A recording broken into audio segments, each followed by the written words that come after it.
ya, termasuk yang maha pencipta. Annahu qadimun labtida'a liwujudihi, bahwa Allah maha terdahulu, maha setia.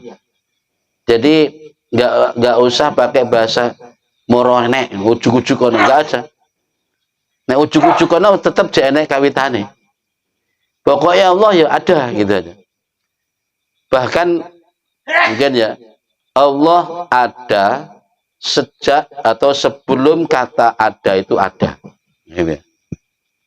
Allah wujud sebelum kata wujud itu wujud. Gitu. Sudah segitulah. Jadi kalau istilah wujud itu istilahnya dinisbatkan ke Gusti Allah. Makanya nek ada yang memberi penafsiran atau makanya biasa diucapkan la ilaha illallah hayyum mawjud. Nah, ini ya maksudnya apa? Kan biasa sering kita dengarkan itu. La ilaha illallah hayyum mawjud. Hayyum itu maha hidup, mawjudun berarti kalau menurut ilmu nahwu sharaf, mawjudun itu isim maf'ul. Berarti Allah den wujudake. Dan sing wujudake sapa? Berarti kalimat itu perlu penafsiran atau mungkin itu salah. Gitu. Sesuatu yang dibilang wujud itu ya seperti ini sifatnya, sesuatu yang sedia, tidak ada awal mula, tidak ada ujung pangkalnya, itu wujud. Kalau kita ini istilah makhluk ini ya, itu mestinya pakai kalimat maujud, yang diwujudkan, meskipun keberadaan kita ini tidak pantas disebut ada, karena adanya kita itu didahului tidak ada. Artinya sebelumnya kita tidak ada. Sesuatu yang adanya didahului tidak ada, ketiadaan, maka itu tidak layak disebut wujud. Kan begitu toh? Ya. Sing pantas ya diadakan atau diwujudkan. Ya. Tapi nih kalau nganggo bahasa dinisbatkan Gusti Allah kayak mau hayyum maujud, kayaknya janggal pengertiannya. Hayyun maha hidup, maujudun kang den wujudaken. Kan ngono. Nah, itu ternyata ada yang menafsiri yang dimaksud maujudun itu artinya ay mas'urun wujudi. Ya, artinya wujudnya Allah bisa dirasa. Ya, yang bisa kita dapati hanya rasa mengenai kewujudannya Allah ya. Makanya pakai maujudun di situ ya mas'urun, artinya wujudnya Allah bisa dirasa. Ay mas'urun wujudi. Wa bakin lantiha li abadiyah li abadiyati, dan Allah zat yang maha kekal, tidak ada akhir, tidak ada pangkalnya, ujungnya pangkalnya enggak. Pokoknya ada ya selamanya-lamanya ada. Baik, itu rukun iman yang pertama. Kemudian yang kedua, wabil malaikati, dan iman kepada malaikat. Wabil malaikati lan kelawan malaikat iku i'tiqadun, i'tiqad atau akidah. Akidah itu cara dimaknani bundelan. Jadi hati ini dibundeli, dirapeti mengenai kepercayaan neng malaikat. Artinya Gusti Allah iku duwe makhluk sing jenenge malaikat. Nah, mereka itu siapa? Annahum mukramuna.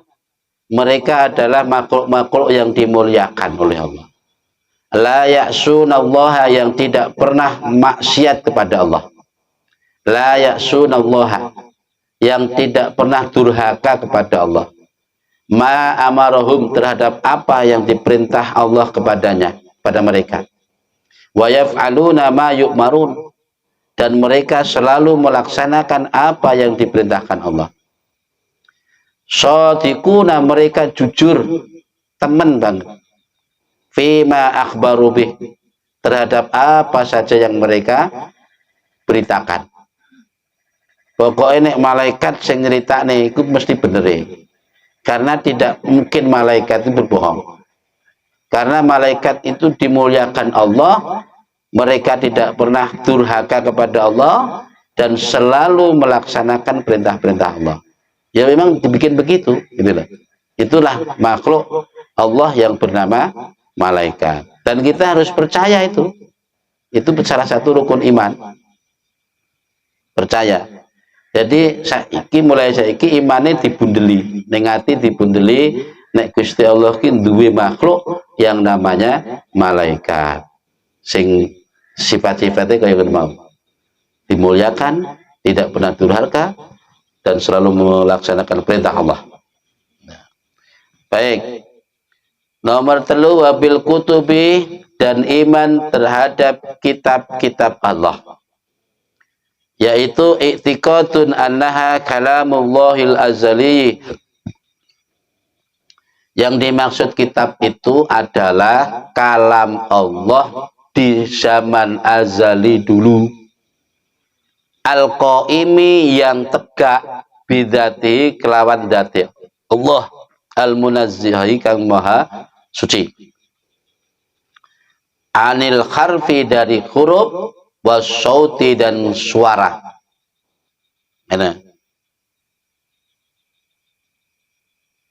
Wa anna kullama, dan sesungguhnya segala sesuatu, setiap sesuatu, tadammanathu, tadamman tahu, yang telah menghimpunnya, iku hakun, bener anane, atau hak bener. Wa anna Allah ta'ala, dan sesungguhnya Allah ta'ala iku anzalaha, saliha, nurunaken sapa Allah ing kutub, ala ba'di rusulihi, ing atase setengah pira-pira utusane Allah, bi alfadhin, dengan beberapa lafaz, hadisatin, yang baru, yang hadis, fi alwakhin, ing dalam pira-pira papan, au ala lisanil malaki, atau di atase lisane malaikat. Gitu. Iman yang ketiga, percaya terhadap kitab. Yang dimaksud kitab di sini adalah kalamullah, kalam Allah yang masih di dalam zaman azali dulu. Maksudnya gini, ini yang bisa menemukan siapa, gitu kan? Waktu kok ngerti kalamullah zaman azali, padahal waktu itu gue kena popo. Ya, orang bisa mengetahui tentu lewat sifat-sifat Allah yang sudah nampak dalam diri setiap manusia. Ya, kok iso ngarani itu kok zaman azali. Jadi kalamullah, kalam, sifat kalam ya, sifat kalam lah maksudnya gitu. Itu ya sifat yang melekat pada zat, ya, yang tidak tersusun dari huruf dan tidak pula berbentuk suara. Disebut kaya apa? Arep diwaca ora iso mergo ora bentuk huruf, arep dirungokne gak bentuk suara. Itu kalam Allah yang asli. Nah, adapun sekarang kok ada dalam bentuk Al-Quran, ada kitab Injil, Zabur, Taurat, dan sebagainya. Itu yang sudah diturunkan Allah kepada para utusannya. Bisa jadi ketika utusan-utusan ini menerima kalam itu atau wahyu itu, bisa jadi langsung di hatinya, bisa jadi langsung dalam pengertiannya, sehingga ketika menerjemahkan kalam Allah itu ya sesuai dengan bahasa Rasulnya masing-masing toh. Ada. Kalau zaman Nabi yang punya yang dituruni kitab siapa? Nabi Musa. Nabi Musa di kitab Taurat. Ya mungkin di zaman itu apa bahasanya bahasa itu. Bahasa Ibrani, bahasa Bani Israel. Bahasa Ibrani. Nah, kebetulan di zaman Rasul memang Al-Qur'an ini diturunkan kepada Rasulullah yang notabene orang Arab. Ya, orang Arab. Nah, sedangkan Rasul sendiri ketika menerima wahyu itu berbagai macam jenisnya.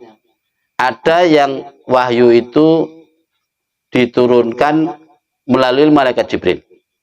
Ya otomatis malaikat Jibril kan mengungkapkan itu dengan bahasa yang bisa mengerti oleh Rasulullah, bahasa Arab, karena Rasulullah orang Arab, gitu kan, bahasa Arab. Ada kalanya ketika Rasul menerima itu langsung, kadang sampai beliau itu cara memahaminya sampai meruntus, keringat dingin bercucuran, gitu, untuk memahami, menerima wahyu itu, sehingga sampai beliau itu menggigil. Saat itu dari Gua Hira lalu pulang beliau. Sampai di rumah beliau minta agar istri tercintanya memberi selimut. Ya, nah kemudian malaikat Jibril turun. Nah, karena saat itu menerimanya enggak begitu. Waktu itu langsung itu. Jadi ada wahyu turun yang langsung bunyinya ya ayyuhal muzammil. Ya, ini kan yang wahyu kedua toh. Ya ayyuhal muzammil kum fa'angdir, wahai nabi yang berselimut. Nah, kum berdirilah, bangunlah, fa'angdir, dan berilah mereka peringatan, dan seterusnya, kan gitu. Nah itu ada kalanya begitu. Karena apa? Memang kalam Allah yang asli masih zaman azali, tidak bentuk huruf, tidak bentuk suara. Gitu. Meskipun demikian, Al-Quran yang sekarang sudah dalam bentuk dalam bentuk bahasa Arab itu tidak boleh lalu kita sebut sebagai makhluk. Nggak boleh.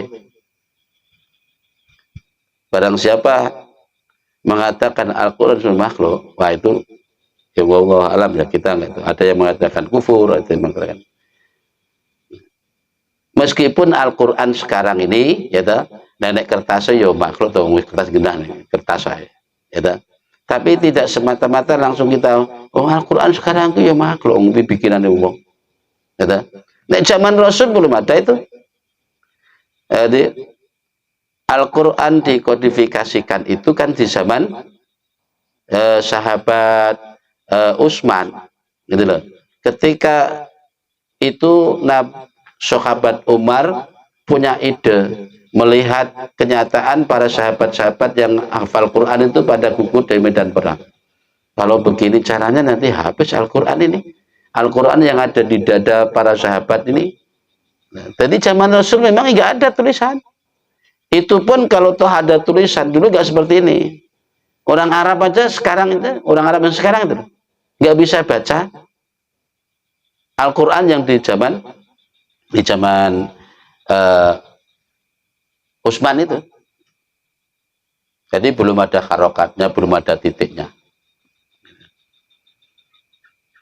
Nah, itu kronologi ini Al-Quran. Ini kan berkenaan dengan iman kita kepada kitab. Intinya gini loh. Yang penting kalamullah itu yang dimaksud adalah kitab itu yang dimaksud adalah kalamullah. Kalam di zaman azali, zaman azali. Kalau sekarang ada yang bentuk Taurat, Injil, Zabur, Al-Quran, itu yang sudah diturunkan di bumi ini, di langit bumi ini. Sehingga bisa diterjemahkan melalui bahasa-bahasa yang bisa dimengerti. Tapi meskipun demikian, tidak boleh serta-merta langsung Al-Quran disebut makhluk. Al-Quran sekarang itu ya, disebut makhluk, enggak. Itu kalamullah, tetap disebut kalamullah. Artinya begini, kalam itu adalah sifat Allah. Semua sifat Allah itu qadim, sesuai dengan datnya.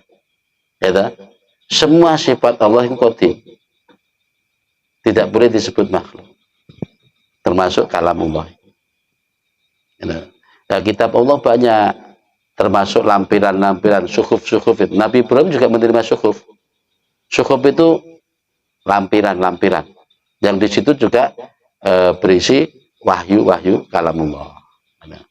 Nabi Ibrahim, Nabi Musa, Nabi Isa, Nabi Dawud, dan nabi-nabi dulu juga menerima suhuf. Cuma kitab Allah yang wajib kita ketahui namanya kan 4 itu aja. Dan tapi meskipun demikian, di balik itu kita tetap meyakini bahwa Allah juga menurunkan kitab-kitab selain yang 4 yang kita kenal itu banyak sekali. Gitu. Bismillahirrahmanirrahim. Wa birrusuli, nomor 4, iman kepada utusan, yaitu i'tiqadun, meyakini Allah, annallaha, bahwa sesungguhnya Allah, arsalahum, ikut telah mengutus Allah kepada mereka, ilal khalqi, maring makhluk, wa nazzahahum, lan mensucikan Allah kepada mereka, angkuli wa khimatin, dari setiap hal yang membahayakan, ya, atau sifat-sifat yang tidak baik, tidak terpuji, wa naqsin, dan sifat kekurangan, bahum maksumuna, mereka adalah yang terpelihara. Maksum itu terjaga dari berbuat salah. Minas shaghairi, baik dari dosa kecil, wal kabairi, maupun dosa-dosa besar. Qablan nubuwati, dalam sedurungi sifat kenabian, wa ba'dahalan sa'usim nubuwah, wa bil yaumil akhir, dan seterusnya. Itulah iman kepada Rasul, yaitu meyakini bahwa sesungguhnya Allah telah mengutus para Rasul kepada makhluk. Diutusnya Rasul kepada makhluk itu sebagai bentuk rahmat Allah.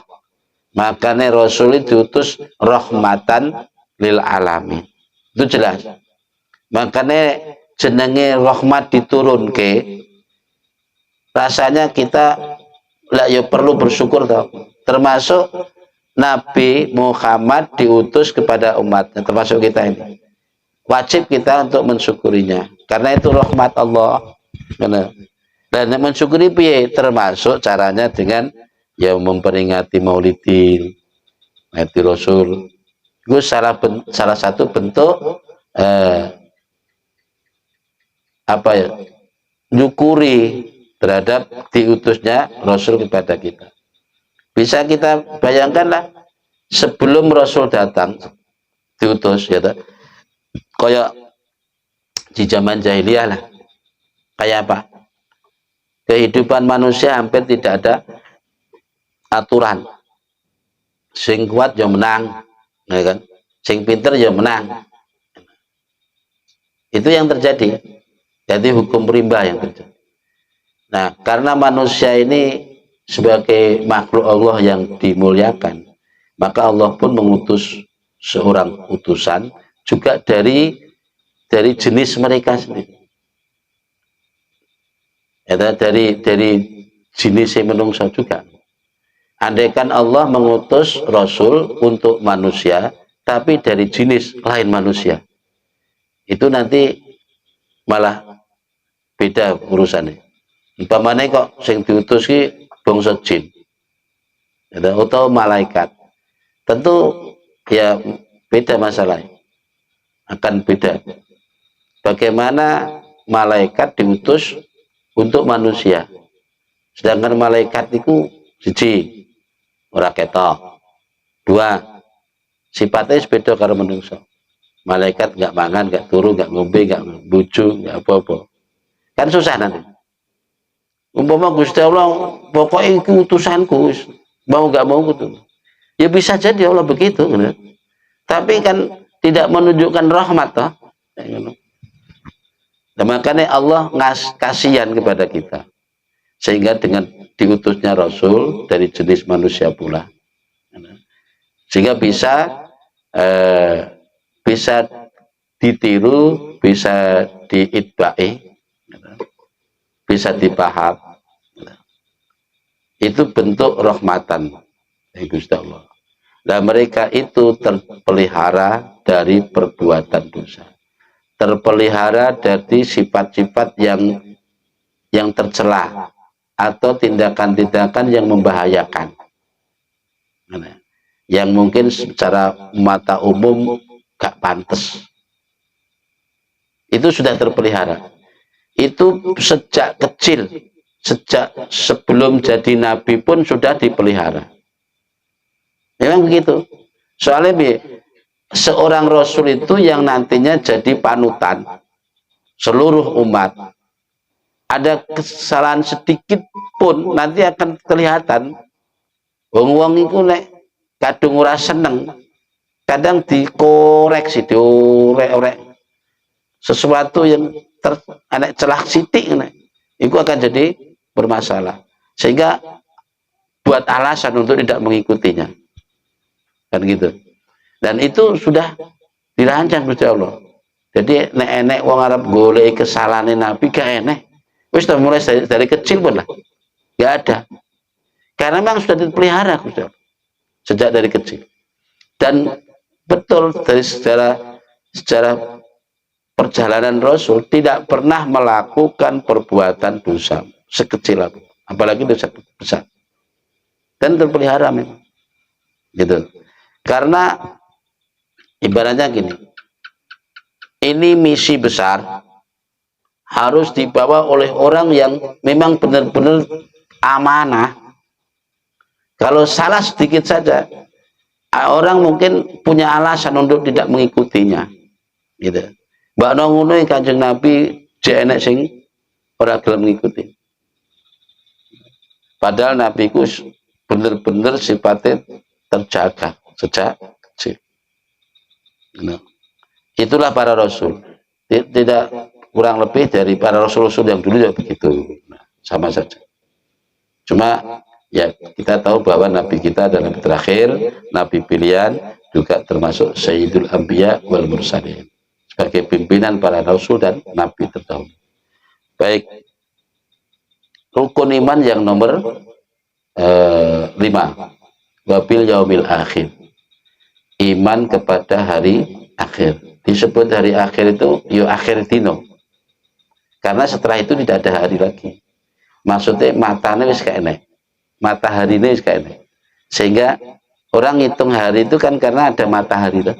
Matahari dari mulai terbit sampai tenggelam berarti dihitung 1. Nah, besoknya begitu lagi. Nah, karena itu disebut dari akhir, sehingga matahari ini enggak aneh. Waktu itu matahari sudah dihapus oleh Allah. Wa minal mauti ila akhiri ma yaqa'u. Sing disebut hari akhir yaitu dimulai sejak kematian, sejak kematian sampai mana? Ila akhirima, hingga akhirnya sesuatu, yaqa'u i'tiqadu wujudhi, sampai kepada terjadinya sesuatu yang kita yakini wujudnya saat ini, ya. Dan di antara sesuatu itu yang kita yakini akan terjadi setelah hari akhir itu apa? Min su'alil malakaini, contohnya pertanyaan malaikat munkar nakir, wa na'imil qabri, dan nikmat-nikmat kubur, wa au adabi atau siksa kubur. Itu disebut dari akhir sudah. Itu sejak itu sudah dari akhir. Jadi pengertian hari akhir itu kok ora kok hari kiamat itu ya. Nek kene gitu ya. Tidak nunggu hari kiamat. Karena semua orang punya akhir hari masing-masing, termasuk yang disebut kematian. Jadi hari akhir bagi individu berarti ya kematian, kan? Kematian. Dan sejak itulah disebut dengan hari akhir. Termasuk apa yang dialaminya setelah kematian itu. Di antaranya apa? Di dalam kubur mengalami menemui pertakon malaikat munkar nakir, menerima nikmat, menerima siksaan, terus wal ba's, hari kebangkitan, wal jaza, dan hari pembalasan, wal hisab, dan hari perhitungan amal, wal mizan, dan hari pertimbangan amal, was sirat, dan hari melewati titian siratal mustaqim, wal jannati, dan masuk surga, wan nari, dan neraka. Itu rentetan hari akhir, peristiwa-peristiwa itu. Nah.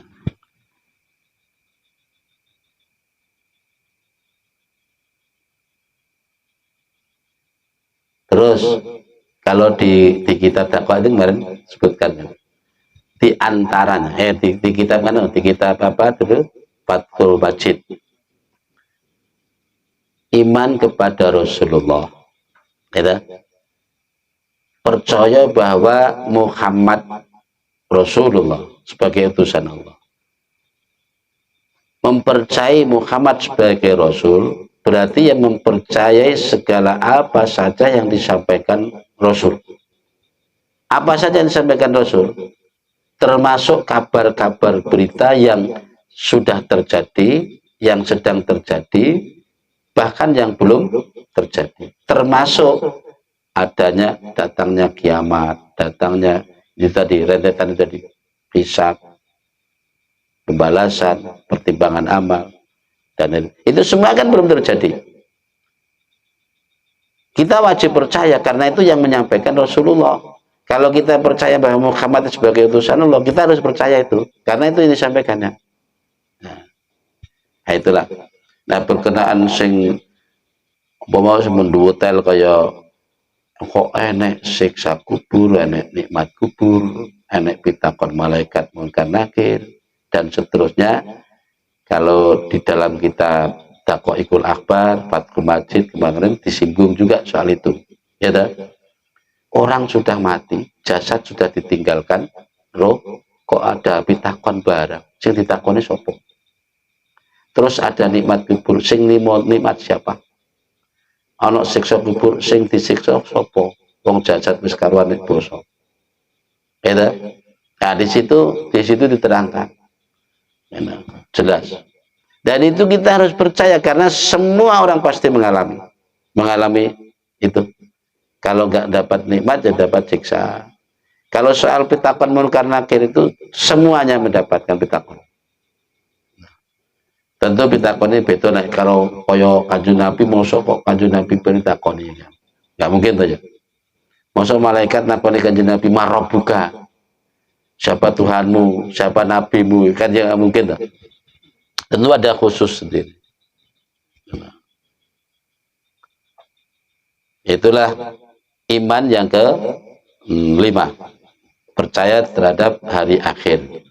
Jadi kalau mungkin pengertian kita hari akhir ya berarti hari kiamat. Enggak, ya memang hari akhir dimulai dari sejak kematian, itu sudah disebut hari akhir. Wabil qadri, dan iman kepada keputusan Allah, yaitu i'tiqadun, menikatkan, meyakini annama ing setune barang qadarahu kang wis mesti ing ma sapa Allah Gusti Allah fil azali ing dalam zaman azali iku la buta ora kena ora apa min wuku'i tumibane ma wa malan barang-barang lam yakturhu kan ora netir sapa Allah ing ma yastakhilu iku mukhal apa wuku'u tumibane ma. Iki disebut qadar itu keputusan.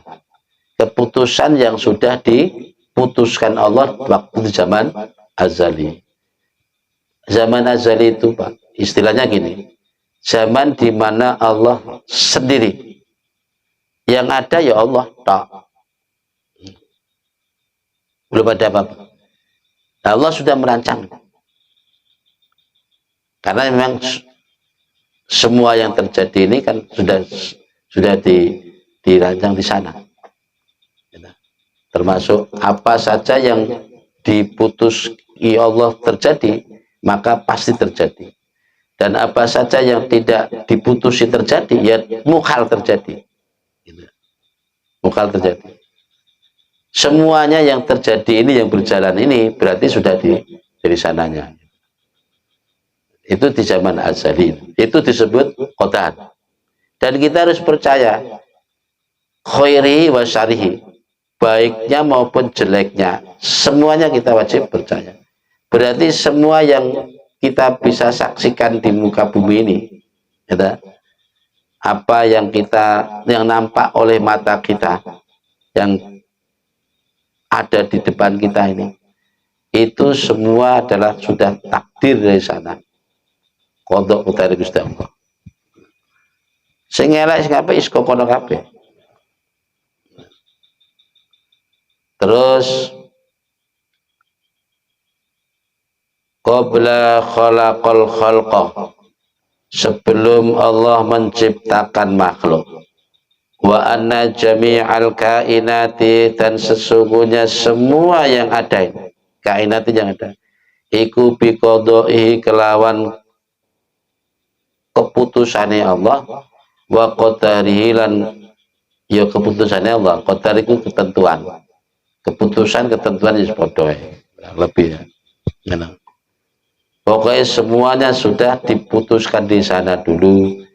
Kalaupun di sini kita ini tinggal realisasinya, wis kabeh dikono. Makanya Kanjeng Nabi itu pernah mengalami begini ya, para sahabat cerita. Kita ini sedang duduk-duduk di kuburan bersama Rasul karena ada orang meninggal. Rasul itu sambil memegang tongkatnya, memukul-mukulkan di tanah sampai berlubang itu tanah, gitu kan?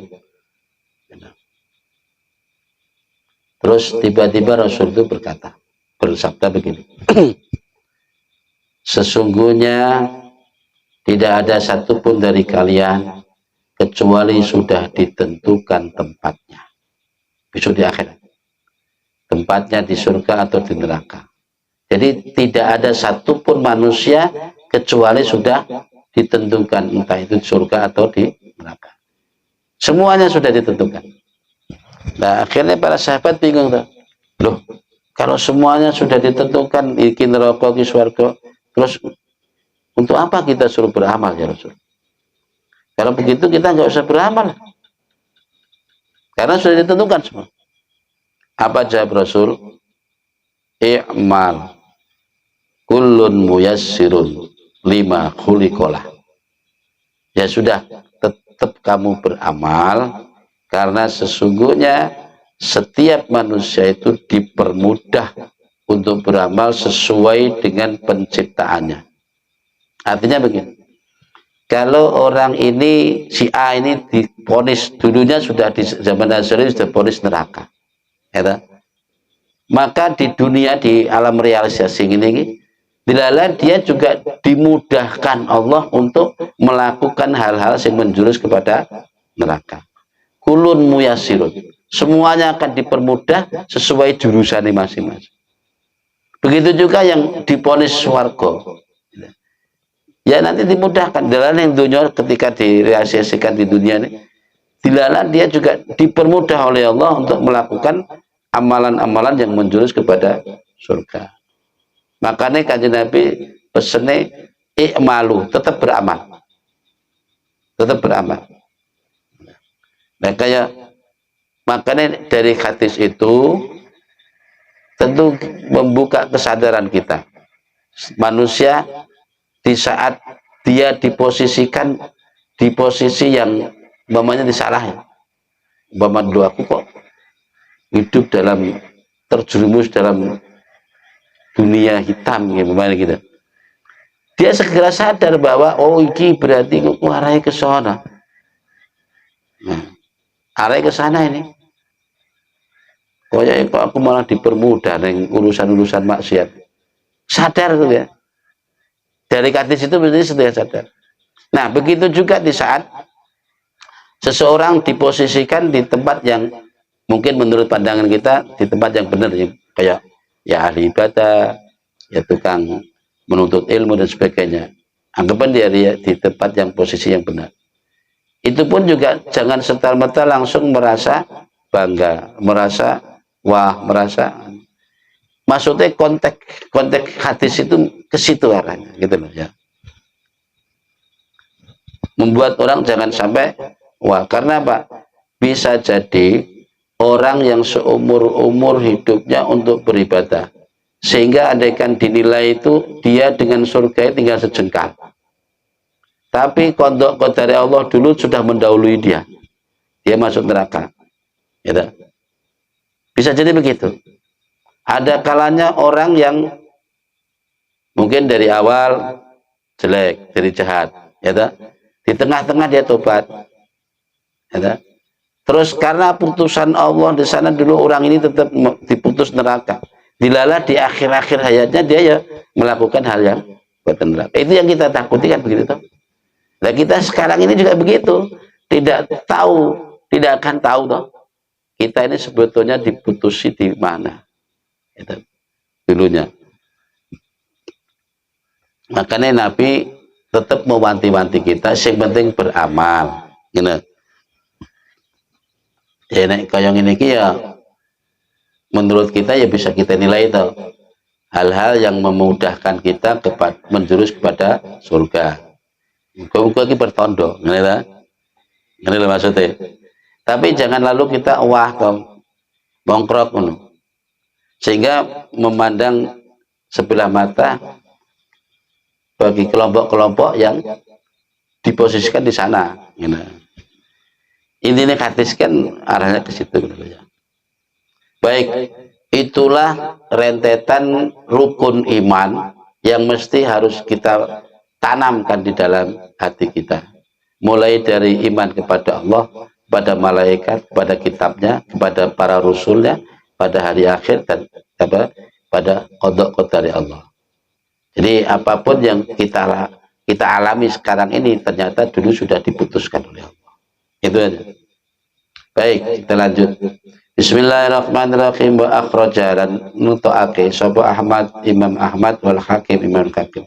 An Abi Hurairah dari sahabat Abi Hurairah radhiyallahu anhu. Qala berkata sahabat Ahmad Abu Hurairah, qala Rasulullah sallallahu alaihi wasallam, jaddidu imanakum.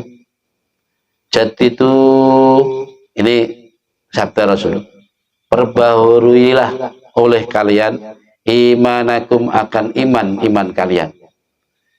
Qila, lalu ditanyakan, para sahabat bertanya gitu maksudnya, wa kaifa nujaddidu imanana, bagaimana cara kita membaharui iman kita ya Rasulullah, wahai Rasulullah? Qala, maka Rasul pun menjawab, fa'aksiru min qawli la ilaha illallah. Perbanyaklah dengan kalimat la ilaha illallah. Itu. Karena itu kalimat iman. Cara memperbaharui iman adalah dengan sering-sering mengucapkan la ilaha illallah. Tapi ucapan ini benar-benar dari hati. Nah, orang mau sekedar ucapan la ilaha illallah. Maknanya nek di mana nih nguku kan tidak ada Tuhan yang wajib disembah kecuali Allah. Itu untuk memperbaharui iman kita. Mungkin suatu saat karena kita banyaknya sibukan duniawi, sehingga kadangkala kita menganggap sesuatu selain Allah itu bahwa banyak manfaat kepada kita. entah itu hal uang kita, entah itu jabatan kita, entah itu eh, keilmuan kita, ya kan? Menganggap bahwa sesuatu itu banyak membantu kita, ya kan? Atau mungkin karena kelalaian kita sehingga kita sempat menganggap bahwa kebendaan itu membawa efek, membawa dampak. Itu kalau secara keimanan kan salah total. Kayak umpamane sego, nasi sing gawe marek, obat sing gawe waras. Ya, umpamane duit sing gawe tentrem. Nah, itu berarti kan menganggap benda itu mempunyai kekuatan, mempunyai pengaruh, mempunyai dampak. Padahal secara keimanan, ketauhidan itu salah. Nah itulah rentetan apa makna kalimat la ilaha illallah. Nek wis ngaku la ilaha illallah, ya titik satu iku wis. Ora ana pangeran kang wajib disembah kejaba Allah. Ora ana pangeran sing wajib disembah apa disambati, ditangisi, disendeni, dicurhati sembarang kecuali Allah kecuali. Ngono ta? Ya. Yes, sampai segitu. Karena selama ini mungkin kita masih punya anggapan seperti itu. Kayak itu nek mergo obat iki ra waras. Ini karena mangan iki ra waras. Nah, itu secara tauhid masih perlu dibenahi. Kalimat la ilaha illallah masih sebatas ucapan, belum kepada pernyataan. Soalnya Nabi sabdane ngono. Jadi itu imanakum biqouli la ilaha illallah. Perbaharuilah imanmu dengan kalimat la ilaha illallah. Nah, saiki andaikan kita baca kalimat la ilaha illallah itu. La ilaha illallah, la ilaha illallah. Kita merasa imannya seger nih ora? Nek urung seger berarti ya kalimat itu belum berfungsi membabarui gitu. Nah, saya kira wis kita nggak munafik ya. Antara kondisi dompet tebal karo tipis membawa pengaruh di ruang hati. Gitu? Itu ada apa dengan uang, dengan dompet? Itu berarti kan kita menganggap ada ilah-ilah lain tuh. Itu kan membawa suasana hati. Nah, makanya kalimat dari Allah itu perlu kita benar-benar diterapkan. Makanya Nabi dawuh iku nek kalimat iku urung iso beresi atau memperbaharui imanmu, berarti ya urung sebagai pernyataan, masih sebatas ucapan. Masih sebatas bacaan. Nah, terus piye? Nah, kalau kita masih di posisi itu ya nggak apa-apa lah dulu, teruskan aja. Ojo terus diputus. Makanya umpamanya ya, aku punya jatah setiap hari baca, setiap habis sholat ya baca 165 umpamanya. Itu ketentuan yang tarekat Qadiriyah kan gitu. Ya kita lakukan aja. Kalau selama ini lagi sebatas bacaan memenuhi target hitungan harian ya nggak apa-apa sih. Tapi jangan berhenti di situ. Belajarilah, kajilah kalimat itu sebenar-benar sampai sedalam-dalamnya supaya kita tahu la ilaha illallah itu. Kalau kita menemukan jawaban, ternyata la ilaha illallah dengan Muhammad Rasulullah itu sama. Gimana terang panjang lebar. La ilaha illallah ya iku, Muhammad Rasulullah ya iku. Gitu. Gitu. Cuma ya itu bahasannya nggak cukup berjam-jam.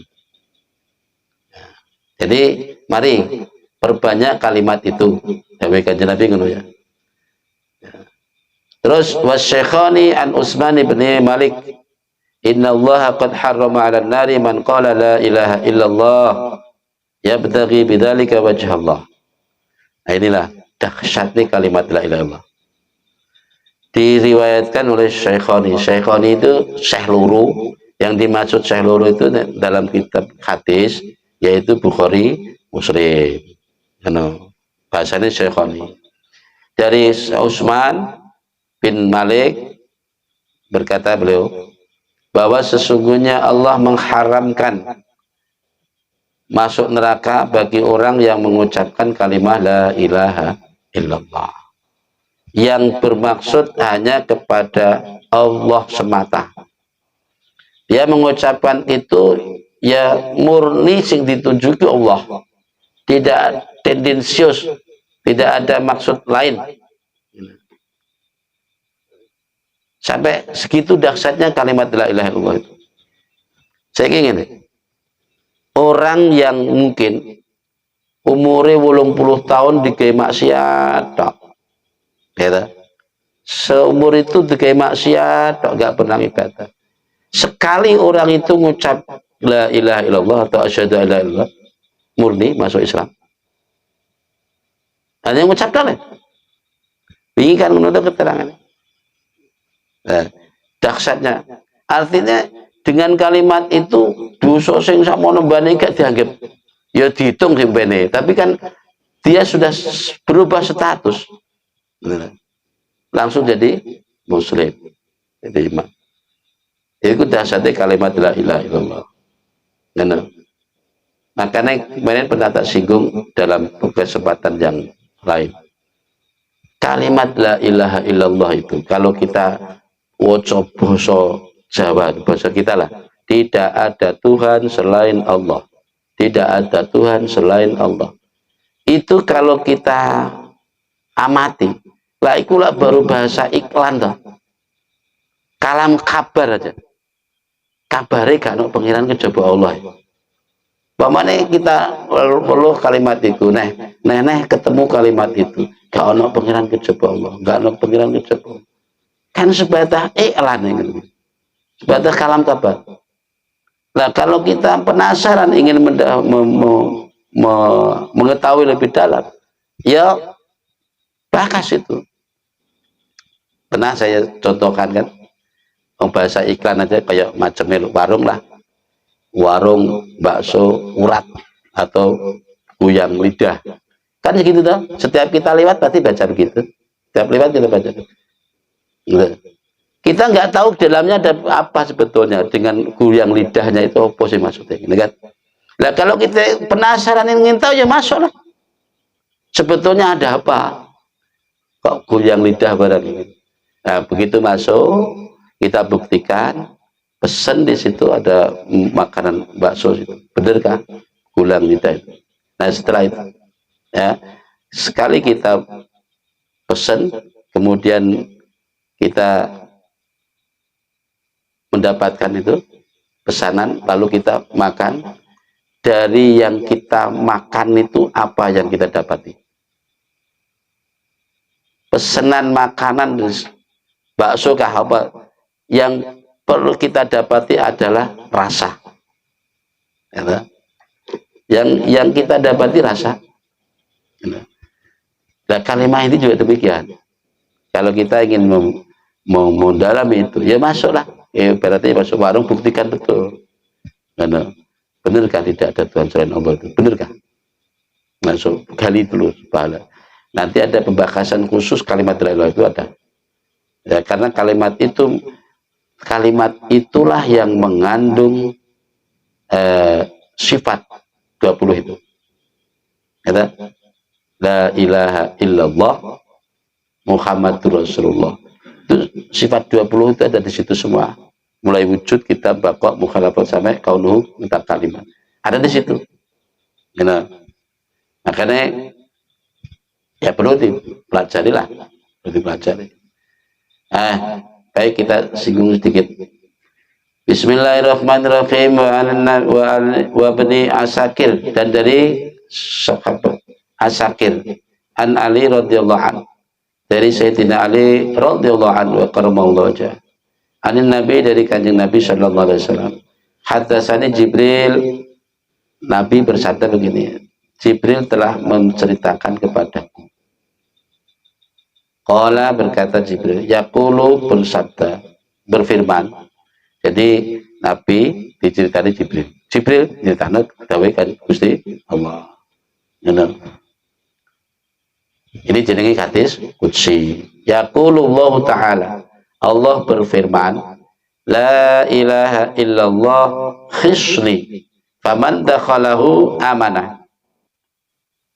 Aminah atau amanah? Amanah pilih aminah ini. Wa min adabi. Ini hadis qudsi. Jibril menceritakan kepada Rasulullah sallallahu alaihi wasallam berkenaan firman Allah. Nah, firman Allah yang disebut hadis qudsi ini firman yang tidak termasuk yang di Al-Qur'an itu. Disebut hadis qudsi. Nah, dawuh Allah, la ilaha illallah iku bentengku. Benteng. Barang siapa yang masuk ke dalam bentengku maka aman. Akan aman dari siksaku. Makanya la ilaha illallah, ya ayo kita masuk ke dalam la ilaha illallah. Padahal kalau mungkin kalau tidak berlebihan kita boleh katakan la ilaha illallah itu yo ning kene kabeh pada diri masing-masing. Yang dibahas la ilaha illallah ya di diri masing-masing. Bismillahirrahmanirrahim. At-Tabrani dan Imam Tabrani dan Nabi Darda saking Imam Abu Darda. Laisa min 'abdin yaqul la ilaha illallah mi'ata marrah illa ba'athahu Allah yaumal qiyamah wa wajhu kal qamari lailatal badr wa lam yurfa' li ahadin yawma idin amalun afdhala min amalihi illa man qala misla qawlihi au zada. Gini. Kali ini dari Imam Tabrani dari Abi Darda. Bunyi hadisnya begini. Tidak ada seorang pun hamba yang mengucapkan la ilaha illallah sebanyak 100 kali. 100 kali lah ya. Zikir la ilaha illallah 100 kali ya. Kecuali besok di hari kiamat Allah membangkitkannya dengan keadaan wajah berseri-seri, mencorong koyok bulan purnama. Wa wajhu kal qamari lailatal badr. Wajahnya berseri-seri, bersinar koyok bulan purnama. Dan tidak sesekali diangkat seseorang derajatnya pada hari itu. Amal seseorang yang melebihi daripada amalnya. Orang nek sing nandingi. Tidak ada amalan wong-wong iso nandingi amalane wong iki. Sing maca kalimat la ilaha illallah 100 kali. Ngono. Sing iso nandingi cuma wong sing ngucap padha. Maksudnya wong iki sing maca la ilaha illallah padha 100 utawa lebih. Ngono. Yang bisa menandingi ya orang sepadha-padha atau gampangannya tunggal guru lah. Utawa sing maca lebih dari 100. Itulah yang baru menandingi. Nah, itu kalimat la ilaha illallah dasarnya. Makanya ya dari hasil pengajian ini tidak perlulah kita laksanakan itu amal. Kalau sekarang masih tingkatan maca, ya maca sih lah. Urung ora paham artinya ya apa-apa. Yang penting ngono sih. La ilaha illallah.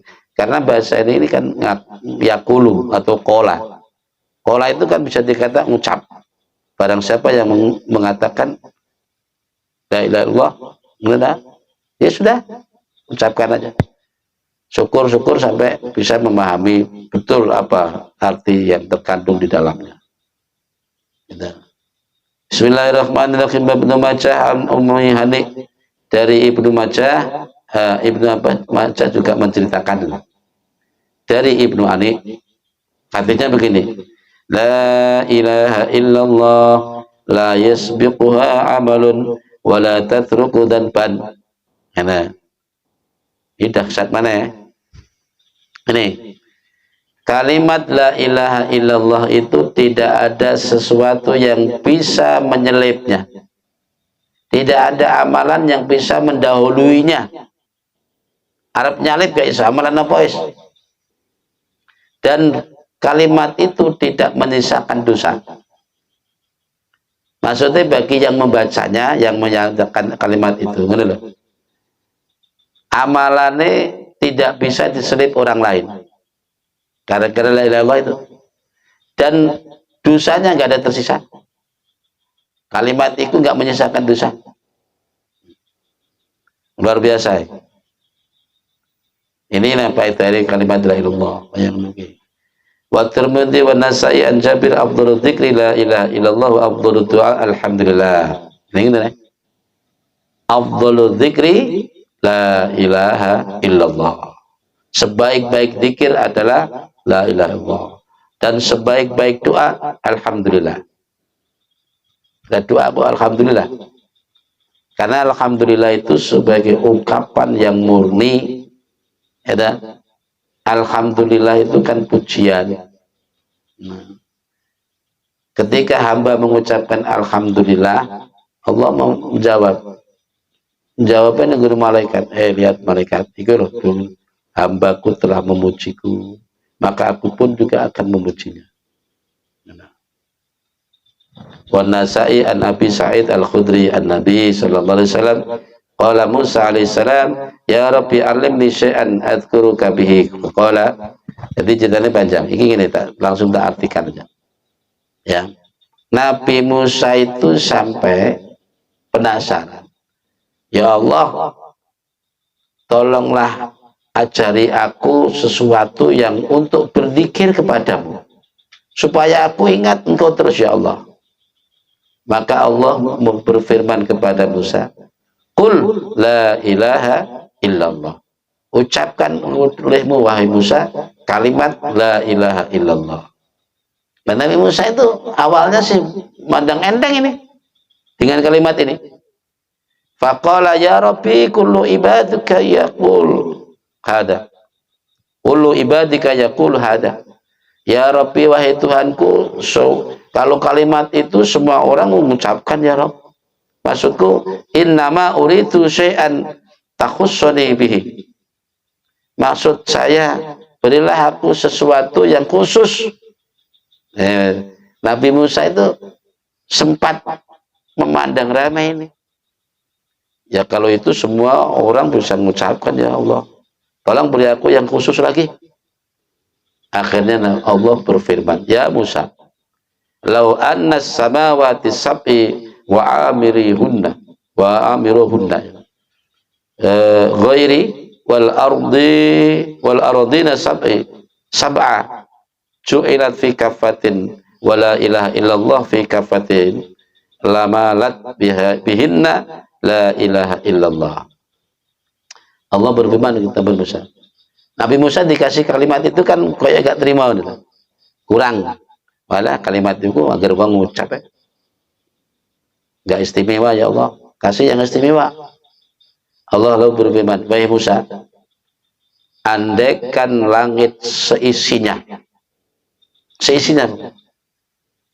dan bumi seisinya ditimbang lalu diletakkan di cangkok timbangan yang satu, kemudian kalimat la ilaha illallah itu dicangkok timbangan yang satunya, maka niscaya akan lebih berat kalimat itu. Bumi seisinya, langit seisinya, ya, lebih beratan la ilaha illallah. Itu hadits qudsi.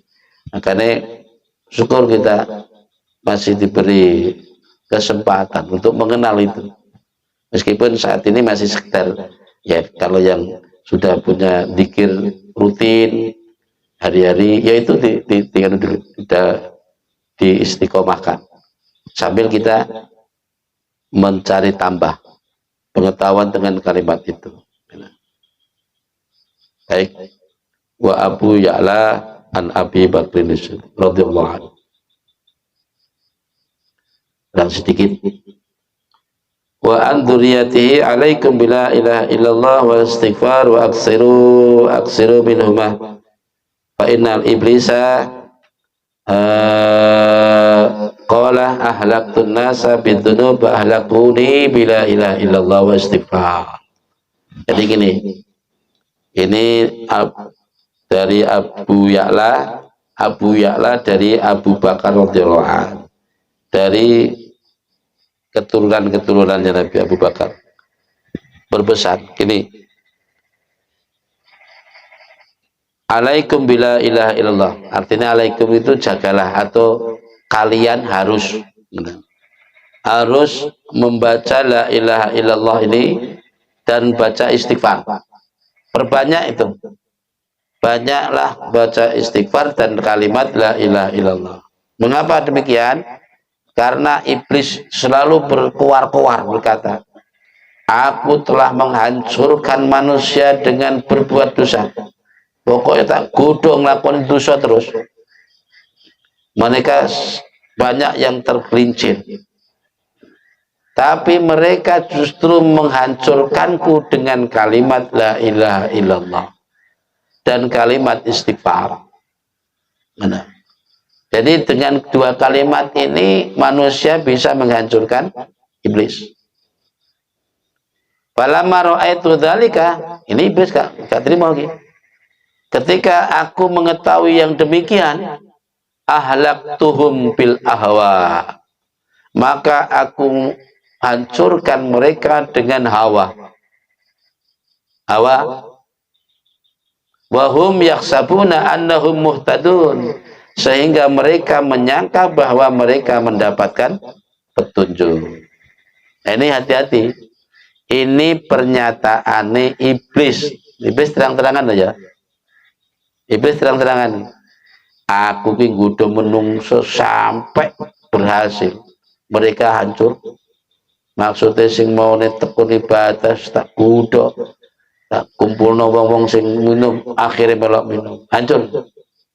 Tapi mereka justru menghancurkanku dengan kalimat la ilaha illallah dan istighfar. Jadi cara terang-terangan, cara jujur-jujuran, aslinya iblis itu katok mudah menungso. Mereka saking luasnya rahmati Allah. Saya ingin iblis ki nggodho menungso mulai dari dikiting, mulai dari nol. Bocah iki tak jelimusne ning minuman. Mulai dari nol wis dititing sampai berhari-hari dikiting. Ya, begitu sampai tumiba yang minum, titik, dia bangga. Ya. Padahal upayanya saya berhari-hari, tapi begitu orang ini baca istighfar, Allah ngampuni dosanya, gitu saja. Ya. Iblis kan katok tuh. Aku lah usaha pirang-pirang dino tiba istighfar, entek dosanya di sepura Gusti Allah. Jadi katok. Hasilnya ini cara jujur katok. Mana? Apalagi kalimat la ilaha illallah. Nah, gitu. Nah, sekarang yang perlu diwaspadai, ini pernyataan iblis ya. Falamma ra'aitu dzalika, setelah aku menyadari yang demikian. Jadi senjatanya manusia kan la ilaha illallah istighfar mata. Aku sadar itu. Akhirnya aku kulai upaya lain. Aku goda mereka dengan hawa. Hawa ini keinginan di sini. Ini beda loh Pak ya. Ada hawa, ada nafsu. Ada hawa, ada nafsu. Hawa itu kendaraan nafsu. Hawa itu keinginan. Keinginan. Itu hawa. Nah, dengan hawa itulah setan menjerumuskan manusia. Sehingga mereka bisa menganggap dirinya sudah dalam keadaan posisi diberi hidayah. Mereka menyangka mendapatkan hidayah Allah. Jadi gini caranya. Ini umpamanya memang orang baca la ilaha illallah istighfar terus-terusan. Tapi setan menyisipkan, nyisip hawa nih, dari hawa ini. Bisa jadi disisipkan dengan rasa wah, aku nih kadung dikir selalu sembarang kali pokoknya. Nah, terus disisipkan lagi perasaan lagi. Sak lingkungan gini rumah sepuh gak yang dikir tingkatan kaya aku. Disisipkan lagi, ya tak? Oh berarti sing ning kene iki ya sing pantes dadi anu ya aku. Sisipkan lagi, ya tak? Nah, itu hawa. Memang dikirnya tetap berjalan dikir. La ilaha illallah berjalan, istighfar juga berjalan. Tapi setan nisibna gimana? Itu ahwat. Sehingga mereka menyangka bahwa mereka dapat hidayah. Nah, ini hati-hati betul. Makanya ya suatu saat, andaikan kita kok tahu-tahu kok semangat ngaji nih, semangat baca Quran nih, semangat sholat malamnya. Yang kadang perlu kita tanyakan, ada apa ini, gitu kan? Jangan-jangan ini juga bujuk rayu setan. Hati-hati. Orang macam kita ini, pengetahuan yang masih sedangkal ini, gitu. Andaikan benar-benar diberi pertolongan untuk ibadah, tekun banget malam tahajud, buat zikirnya kuat, gitu. Terus belajarnya kuat. Kalau tidak disadari tentang kelemahan setan, gitu, bisa jadi nanti dienggok nih. Ya ngono mang ta. Bengi-bengi nek donga sampai nangis. Nah, akhirnya kan disusuk nih karo setan. Ya. Dia duwe perasaan, dah yo. Wong urip sak menimbane bengi mung turu tok awan mangan. Begawe nelek, golek sumangan neh, golek koyo. Maksudnya mereka memandang orang yang lain begitu, gini lah. Dia memandang orang lain begitu. Nah, di saat itu setan sudah menyisipkan perasaan. Akhirnya dia merasa lebih baik dari yang lain. Itu berarti sudah jatuh, artinya sudah kena perangkat setan. Nah, kita ini kadang kalau ngono, lagi sholat malam istiqomah 2 minggu aja, kadang perasaan kita harus mumbul Ustaz. Ngerti ya, koncone turu begini, gue tunggu wae. Kan menganggap dirinya kok gak koyo aku. Koyoke kan ngono. Itu sisipan setan. Kayak itu yang perlu kita waspadai, gitu. Kayak ngaji ini potensi begitu juga, gitu. Kita ngaji ini loh, gula potensi ngono. Coba aja gula diudik-udik karo setan. Kita memandang teman yang lain, gitu. Wong jak ngaji kok angel men. Kan? Coba aja nih. Soalnya setan piye-piye tetap duweni strategi deh. Tapi kita juga begitu. Kita nggak mau kalah. Pokoknya la ilaha illallah istighfar terus. Makanya pesannya Mbah Yai kula ini Mbah Yai mursyid kula. Mbah Yai Abdul Wahid Al-Jidani. Rahimahullah. Pesannya ini. Ojo sampai kelewatan. Setiap hari ku aja sampai luput teko istighfar karo sholawat. Selain dikir lain mesti tahu kecuali ku wis dibayat kan. Aja sampai luput teko istighfar dan sholawat. Sehari entah berapa ngumpune 100 ya 100. Sholawatnya 100. Istighfar 100. Soalnya itu sebagai senjata kita untuk melawan godaan setan. Ngono cek kelewat kadang cek lolos setan. Sering kali kita itu berusaha untuk benar-benar khusyuk. Sholat itu wis nyoto ya. Wis enek keterangannya mau kita terapkan tenanan. Ini waktu takbir ini apa yang ada di pikiran kita. Lalu sujud rukuk itu apa yang harus kita pikirkan. Sesuai dengan bacaan kita. Ngono kadang jadi guling noneh. Dela lagi ning pikiran kita serat eling. Oh iya, iki mau aku kurang mangan. Wah, nek ngono cepet-cepet. Akhirnya lagi digodho sithik set ngene wis. Pikirannya pecah wis, mikir norono wis. Nah, itulah lihai setan. Makanya piye-piye kita tetap berusaha. Ya senjatanya loro, la ilaha illallah dan istighfar atau sholatullah. Allahumma sholli ala Muhammad. Ya, mungkin sampai di sini dulu ngajar malam ini. Semoga Allah senantiasa memberkahi dan beri hidayah pada kita. Al-Fatihah. Alhamdulillah. Ya, benar. أنعمت عليهم Bismillahirrahmanirrahim. Subhanallah bihamdihi adada khalqihi wa rida nafsihi wa zinata arsyih wa kalamatihi.